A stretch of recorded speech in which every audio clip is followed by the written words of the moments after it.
Hi everyone, my name is Fazan Khan and today we will be talking about how to use Edly Panel for learner insights. In today's world, making a sound decision without relevant data does not only look strange, but is also widely becoming unacceptable. Data is helpful in understanding what's working and what needs to be revised or removed altogether. When it comes to learning management systems, data has been equally useful, especially the data that comes in the form of learner insights. We at Edly understands the significance of data, and this is evident from our highly efficient yet super easy to use learner insights available on Edly LMS. In this video, I am going to walk you through our analytics dashboard and give you a step-by-step overview of how to make the most of it. So let's get started. As the first step, you need to log in into your Edly Panel account. Once there, you will see an options menu on the left side.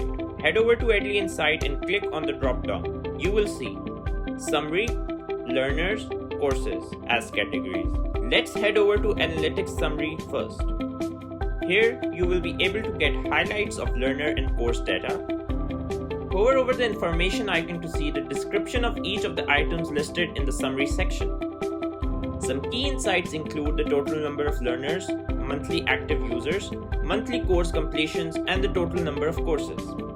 You will also find data on top courses by enrollment and completion here. Next up is the Learner Analytics dashboard. In addition to the learner data you saw in the Analytics Summary section, you will find Learner Overview, New Learner Registrations, Monthly Active Learners today, Monthly Active Learners, Course Completions. Further information such as learners' demographic can be found in the Learner Details section. In the Course Analytics section, you will be able to see information about all the courses available on your platform.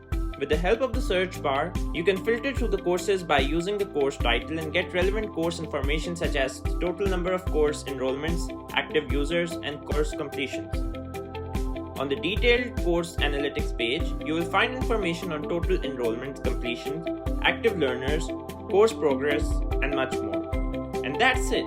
You are now an Edly Insights champion. With the help of the data you will get, you can now confidently make sound, learner-centric decisions that will unlock doors of success and growth for your e-learning platform. I hope this video answered some of your queries regarding learner insights. Thanks for watching and stay tuned for more from Edly.